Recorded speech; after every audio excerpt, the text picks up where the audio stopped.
The inspirational saga आपकी प्रेरणा, सशक्तिकरण और जीवन बदलने वाले सुविचारों और कहानियों का स्रोत है।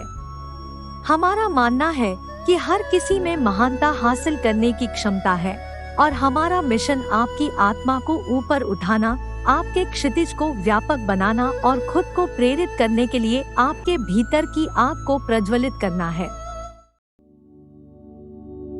गौतम बुद्ध एक महान धार्मिक गुरु थे जो भारतीय उपमहाद्वीप में बुद्ध धर्म की स्थापना करने वाले महापुरुष थे। उनका जन्म नाम सिद्धार्थ था, लेकिन उन्होंने अपने जीवन के उद्देश्य को पूरा करने के लिए स्वयं को बुद्ध घोषित किया। गौतम बुद्ध के उपदेशों का मूल मकसद दुख से मुक्ति और आत्मज्ञान की प्राप्ति था। उनके उपदेशों में अहिंसा, सद्ग्रहण, सत्य और आत्मसंयम के महत्व को बहुत महत्वपूर्ण माना गया। गौतम बुद्ध ने अपने उपदेशों के माध्यम से समग्र मानवता को एक नई दिशा दिखाई और धार्मिकता के नाम पर जातिवाद और उत्पीड़न के खिलाफ खड़े हुए और समग्र शांति, समरसता और आत्मविश्वास को प्रमुख उद्देश्य बनाया। गौतम बुद्ध के उपदेशों का महत्व आज भी है, क्योंकि वे मानव जीवन में सामंजस्य, सौभाग्य और शांति की ओर एक मार्ग प्रशस्त करते हैं। उनके उपदेशों का पालन करके हम अपने जीवन को सफलता और सुख की ओर बढ़ा सकते हैं। प्रिय मित्रों, आज की कहानी से आपको ये सीखने को मिलेगा कि जीवन में कुछ भी असंभव नहीं है और जब आप जागो तो सुबह होगी।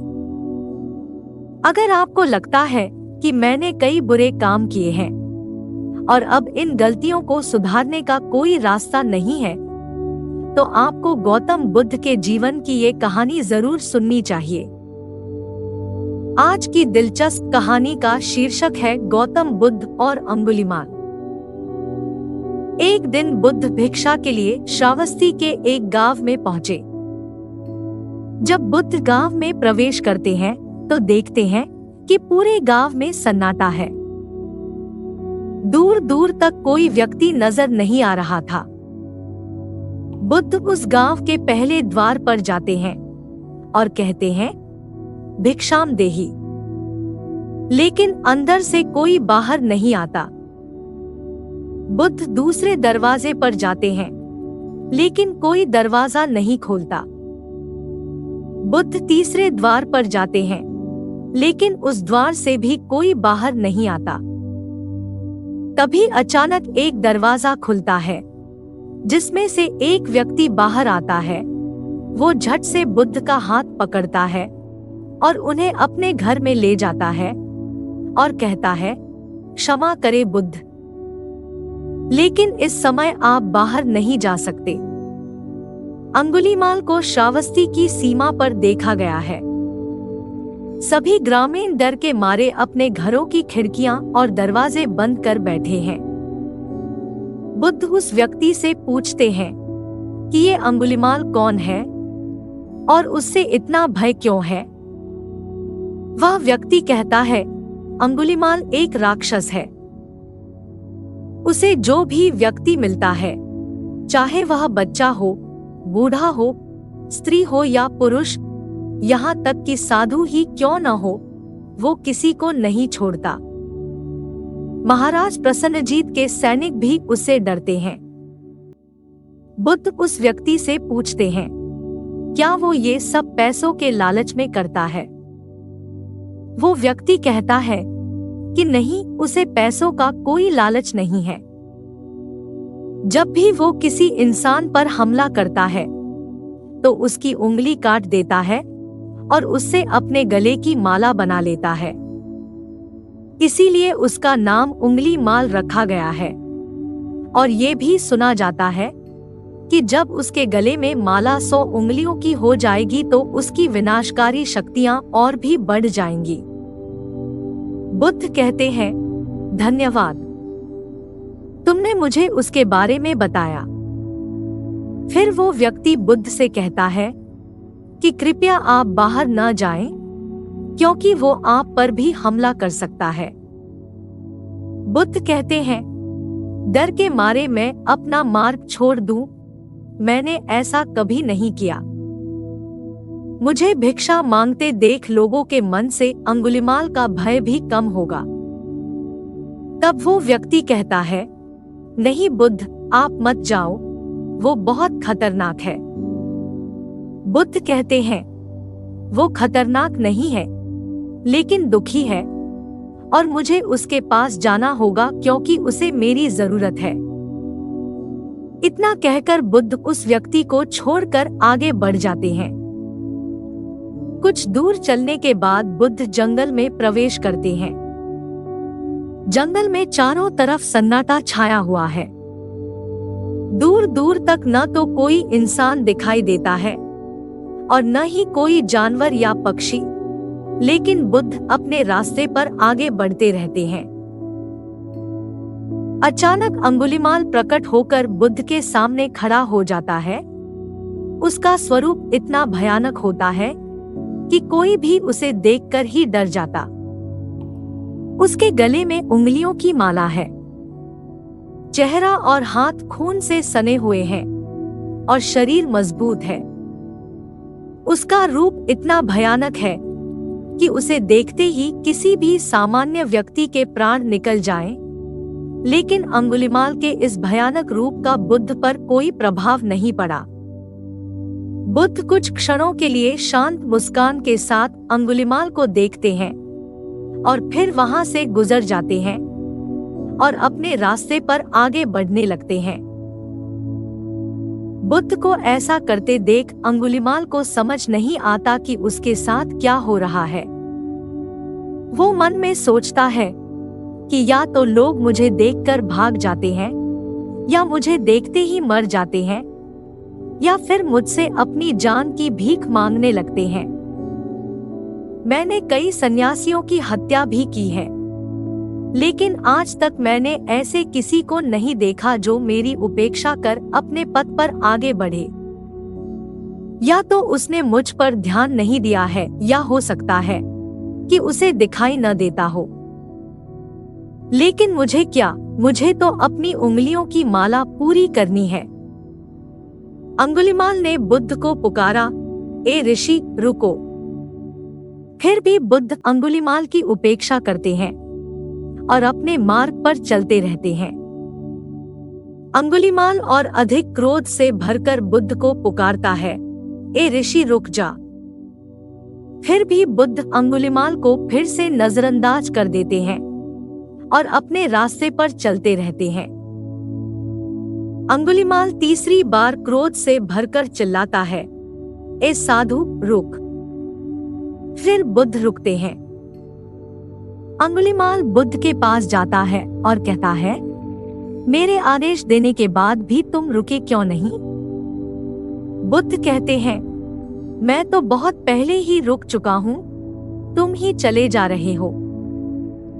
अंगुलिमाल को समझ नहीं आता कि बुद्ध क्या कह रहे हैं, लेकिन वो इतना जरूर समझ जाता है कि उसके सामने खड़ा व्यक्ति उससे बिल्कुल भी डर नहीं रहा है।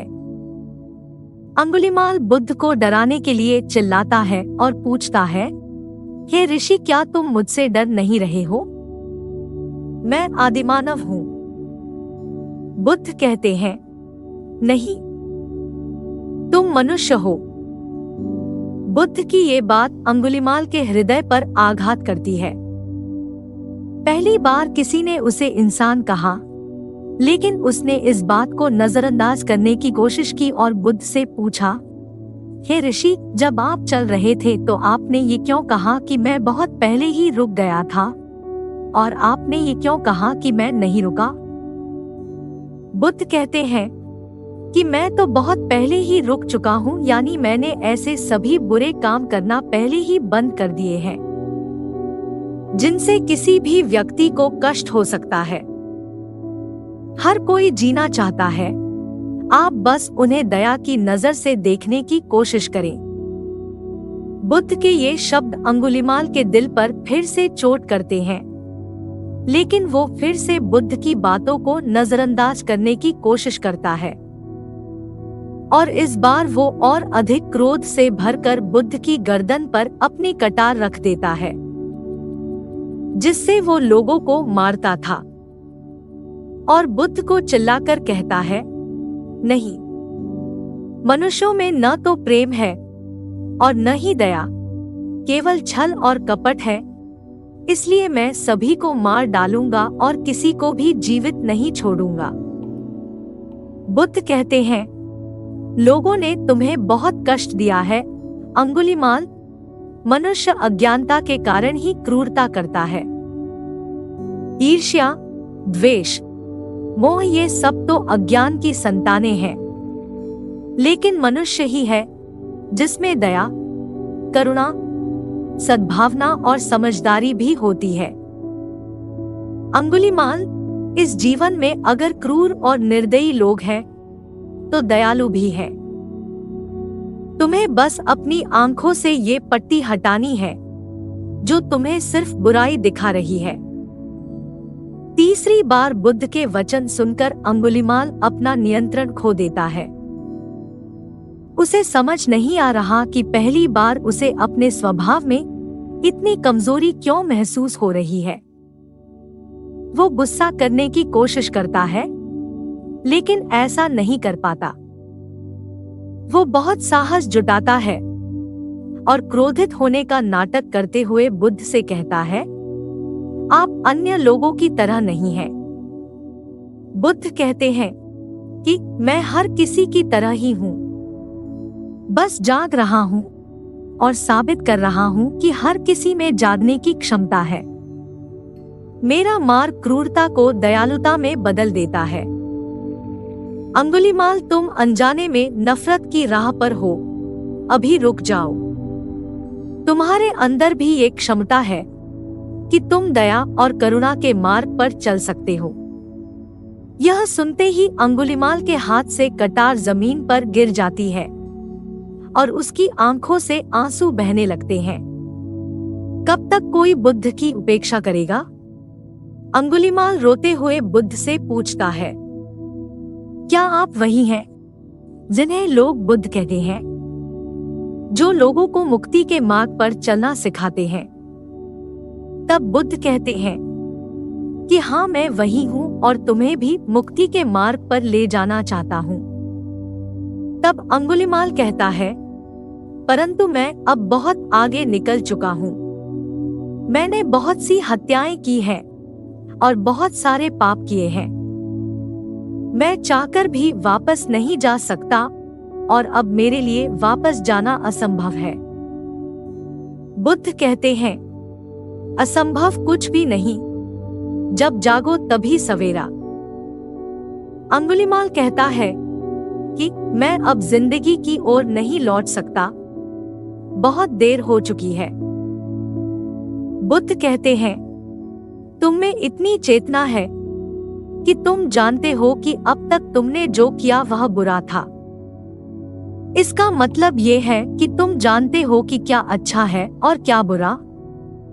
अंगुलीमाल, जिस दिन तुम अच्छे कर्म करना शुरू करोगे, उसी दिन से तुम्हारा नया जीवन शुरू हो जाएगा। तब अंगुलीमाल कहता है, मैं चाहे कितने भी अच्छे काम कर लूं, लोग मुझे उसी दृष्टि से देखेंगे और शांति से जीने नहीं देंगे। बुद्ध कहते हैं, अंगुलीमाल, यदि तुम हिंसा का मार्ग छोड़ दो तो मैं तुम्हें रास्ता दिखाऊंगा और तुम्हारी रक्षा भी करूंगा और तुम्हें लोगों की नफरत से बचाऊंगा। तुम्हें बस पहला कदम उठाना होगा। अंगुलीमाल पूछता है, क्या ऐसा हो सकता है? बुद्ध कहते हैं, अवश्य हो सकता है। तुम्हारे पास असामान्य बुद्धि है अंगुलीमाल। तुम परम सत्य के मार्ग पर बहुत आगे तक जाओगे। अंगुलीमाल रोते हुए बुद्ध के चरणों में गिर जाता है और कहता है, मैं आपसे वादा करता हूँ कि आज के बाद मैं सभी बुरे कर्म छोड़ दूंगा और करुणा के मार्ग पर चलना सीखूंगा। कृपया मुझे अपना शिष्य बना ले। बुद्ध कहते हैं, मैं किसी को अपना शिष्य नहीं बनाता।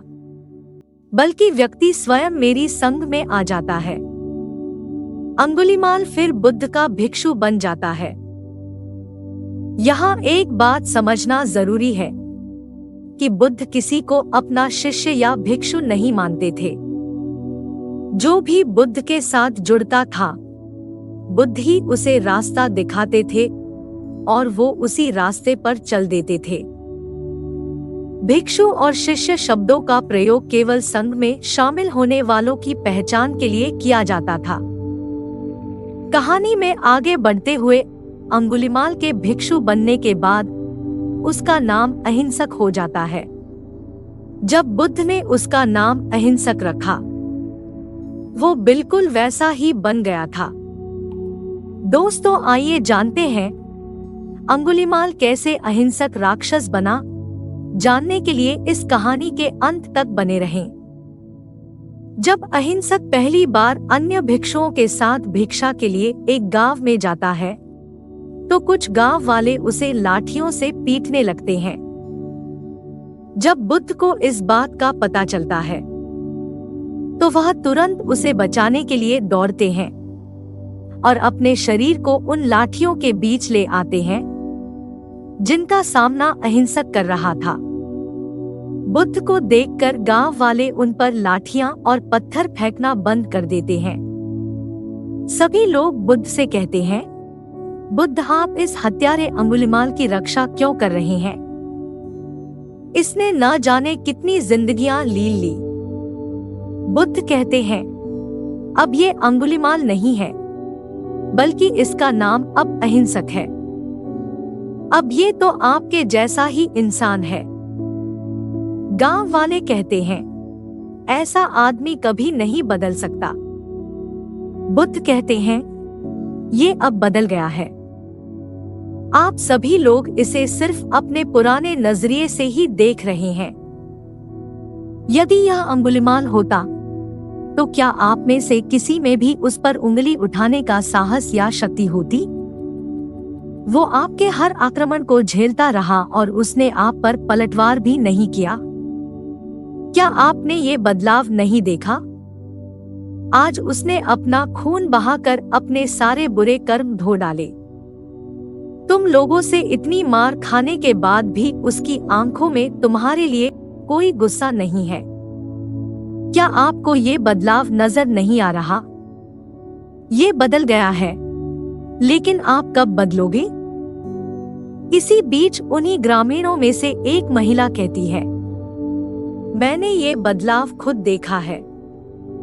वह महिला गांव वालों से कहती है कि आप में से कौन ऐसा है जो दूसरों के दुख में दुखी होता है? वह दूसरों का दर्द सहन नहीं कर सकता और वो सबकी हर तरह से मदद करना चाहे। ऐसा इस साधु ने किया है। 2 दिन पहले एक व्यापारी अपनी पत्नी को लेकर जा रहा था और उसकी पत्नी प्रसव पीड़ा से व्याकुल थी। तभी मैं वहां से गुजर रही थी तो मैं भी दौड़ पड़ी। उस महिला का दर्द बढ़ता जा रहा था। घना जंगल होने के कारण उसे कहीं ले जाया नहीं जा सकता था। तभी ये साधु वहां पहुंच गया और उसने मुझसे पूछा कि बहन, क्या हुआ? मैंने उससे कहा कि ये महिला प्रसव पीड़ा में है और हम इस घने जंगल में कुछ भी करने में सक्षम नहीं हैं। वो कब तक कष्ट सहती रहेगी? कहीं वो और उसका बच्चा मर न जाए। तब इस साधु ने मुझसे कहा कि ऐसा नहीं होगा, मैं अभी अपने गुरु के पास जाऊंगा, वो कोई न कोई रास्ता जरूर बताएंगे। इतना कहकर साधु वहां से चला गया। बुद्ध कहते हैं कि तब व्यथित होकर अहिंसक मेरे पास आया और मेरे पैरों पर गिरकर मुझसे बोला कि बुद्ध, एक महिला को बहुत तेज प्रसव पीड़ा हो रही है और उसका दर्द बढ़ता ही जा रहा है। कहीं मां और बच्चे को कुछ हो न जाए।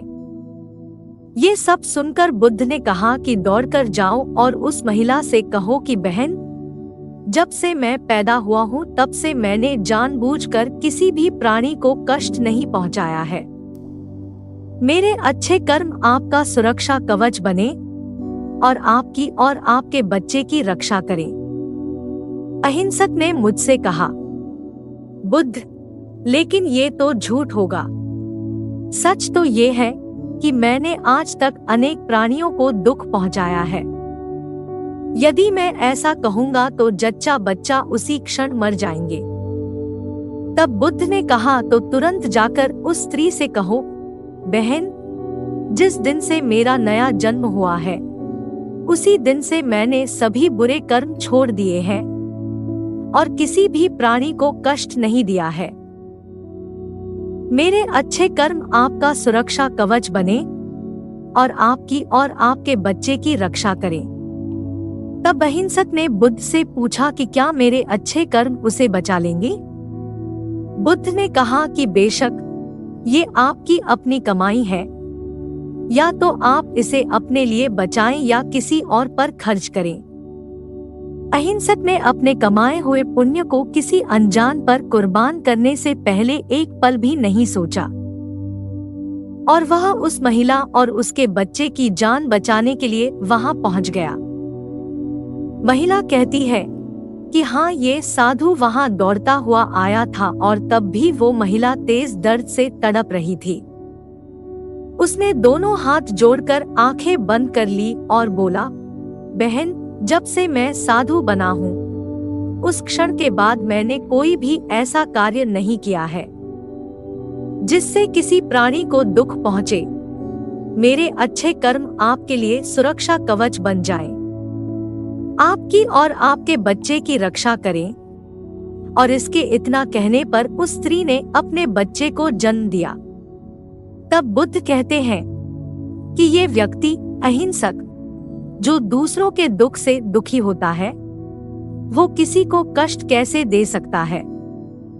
यदि ये साधु मन का सच्चा न होता तो वो स्त्री बहुत पहले ही अपने प्राण त्याग चुकी होती।